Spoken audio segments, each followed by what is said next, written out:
Can graduates of 3 years LLB correspondence course enroll as advocates? Supreme Court to consider. The Supreme Court is scheduled to consider whether a law graduate of a 3 years LLB course be allowed to enroll with the State Bar Council if she obtained an undergraduate degree through correspondence. The bench of Justice Vikram Nath and Justice P.B. Varle was hearing a challenge to the order of the Telangana High Court which refused to allow bar enrollment of a law graduate with a correspondence degree in Bachelor of Arts, BA. The bench issued notice in the matter. Issue notice, returnable within 4 weeks. Dusty service, in addition, is permitted. Before the High Court, the law graduate had sought a direction to the Telangana Bar Council to 1.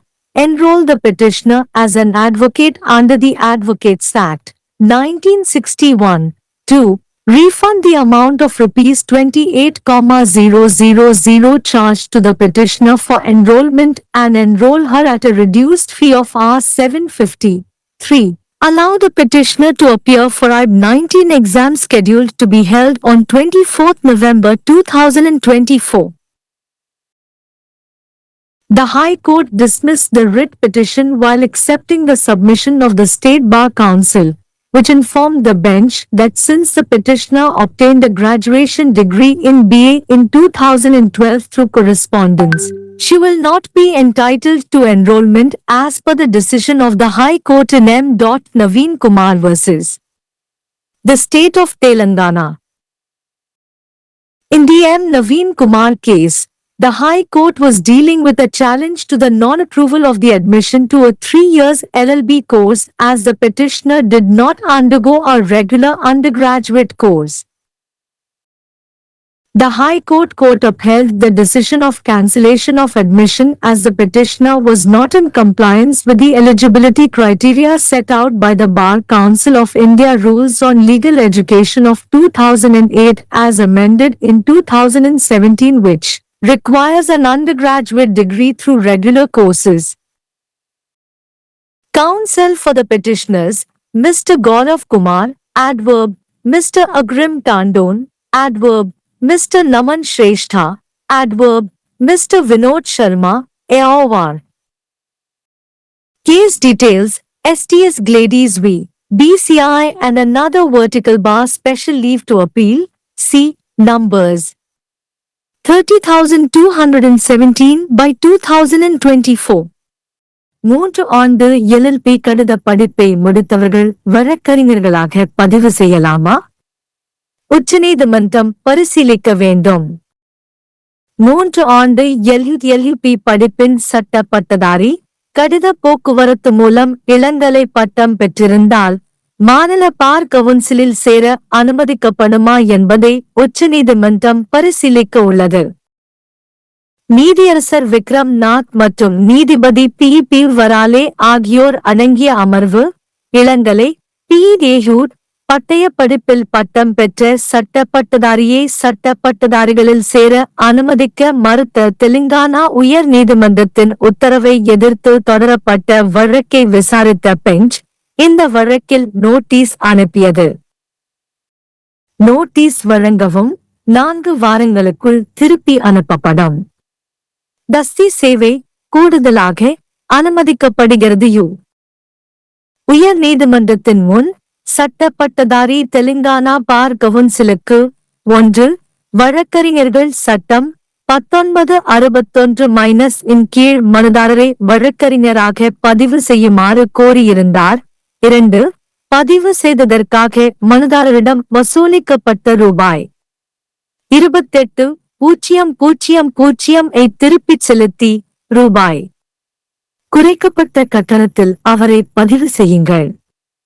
75,003 November 24, 2024 அன்று நடைபெறவிருக்கும் IB-19 தேர்வில் கலந்து கொள்ள மனுதாரரை அனுமதிக்கவும். மாநில பார் கவுன்சிலின் சமர்ப்பிப்பை ஏற்றுக்கொண்ட உயர் நீதிமன்றம் ரிட் மனுவை தள்ளுபடி செய்தது. மனுதாரர் 2012 இல் கடித பரிமாற்றம் மூலம் PhD பட்டப்படிப்பை பெற்றதால் உயர் நீதிமன்றத்தின் முடிவின்படி அவர் சேர்க்கைக்கு தகுதியற்றவர் என்று பெஞ்ச் தெரிவித்தது. எம். நவீன் குமார் எதிராக தெலுங்கானா மாநிலம் எம். நவீன் குமார் வழக்கில் மனுதாரர் வழக்கமான இளங்கலை படிப்பை மேற்கொள்ளாததால் 3 ஆண்டுகால LLB படிப்புக்கான சேர்க்கைக்கு அனுமதி வழங்காததை எதிர்த்து உயர்நீதிமன்றம் வழக்கு தொடர்ந்தது. 2017 இல் திருத்தப்பட்ட சட்டக் கல்விக்கான பார் கவுன்சில் ஆப் இந்தியா விதிகள் 2008 இல் விதித்த தகுதி அளவுகோல்களுக்கு மனுதாரர் இணங்கவில்லை என்பதால் விண்ணப்பதாரர் சேர்க்கை ரத்து செய்யப்பட்ட முடிவை உயர் நீதிமன்றம் உறுதி செய்தது. மனுதாரர்களின் வழக்கறிஞர் திரு. கௌரவ் குமார் அட்வா, திரு. அக்ரிம் டாண்டன் அட்வா, திரு. நமன் சிரேஸ்தா அட்வயோர், திரு. வினோத் சர்மா AOR. வழக்கு விவரங்கள்: STS கிளேடிஸ் V. BCI மற்றும் மற்றொன்று மேல்முறையீட்டுக்கான சிறப்பு விடுப்பு CN கள் 30/21/7/2024 காலை. क्या 3 वर्षीय LLB पत्राचार पाठ्यक्रम के स्नातक अधिवक्ता के रूप में नामांकन कर सकते हैं? सर्वोच्च न्यायालय इस पर विचार करेगा। उच्चतम न्यायालय इस बात पर विचार करने वाला है कि क्या 3 वर्षीय LLB पाठ्यक्रम के विधि स्नातक को राज्य बार काउंसिल में नामांकन की अनुमति दी जानी चाहिए यदि उसने पत्राचार के माध्यम से स्नातक की डिग्री प्राप्त की है। न्यायमूर्ति विक्रम नाथ और न्यायमूर्ति PB वराले की पीठ तेलंगाना उच्च न्यायालय के उस आदेश को चुनौती देने वाली एक सुनवाई कर रही थी जिसमें कला स्नातक BA में पत्राचार डिग्री वाले विधि स्नातक को बार में नामांकन की अनुमति देने से इनकार कर दिया गया था। पीठ ने मामले में नोटिस जारी किया। नोटिस जारी करें जिसका 4 सप्ताह के भीतर जवाब दिया जाए। इसके अलावा दस्ती सेवा की अनुमति है। उच्च न्यायालय के समक्ष विधि स्नातक ने तेलंगाना बार काउंसिल को एक अधिवक्ता अधिनियम 1961 के तहत याचिकाकर्ता को अधिवक्ता के रूप में नामांकित करने, 2 नामांकन के लिए याचिकाकर्ता से ली गई 28,000 रुपए की राशि वापस करने और उसे 750 रुपए की कम फीस पर नामांकित करने का निर्देश देने की मांग की थी। 3 याचिकाकर्ता को 24 नवंबर 2024 को आयोजित होने वाली IB 19 परीक्षा में बैठने की अनुमति दें।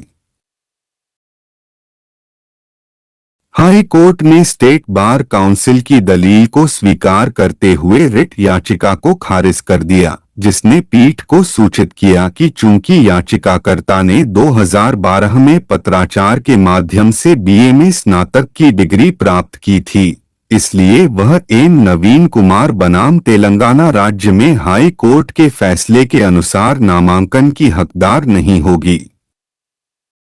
एम. नवीन कुमार मामले में हाई कोर्ट 3 वर्षीय LLB कोर्स में प्रवेश की गैर अनुमोदन की चुनौती से निपट रहा था क्योंकि याचिकाकर्ता ने नियमित स्नातक पाठ्यक्रम नहीं किया था। हाई कोर्ट ने प्रवेश रद्द करने के फैसले को बरकरार रखा क्योंकि याचिकाकर्ता 2008 के bar council of India rules on legal education द्वारा निर्धारित पात्रता मानदंडों का अनुपालन नहीं कर रहा था जैसा कि 2017 में संशोधित किया गया था जिसके लिए नियमित पाठ्यक्रमों के माध्यम से स्नातक की डिग्री की आवश्यकता होती है।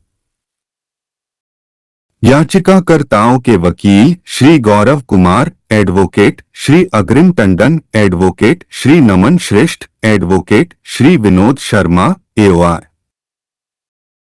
केस विवरण STS ग्लेडिस बनाम BCI और अन्य अपील के लिए विशेष अनुमति C संख्या A 3021722024 M।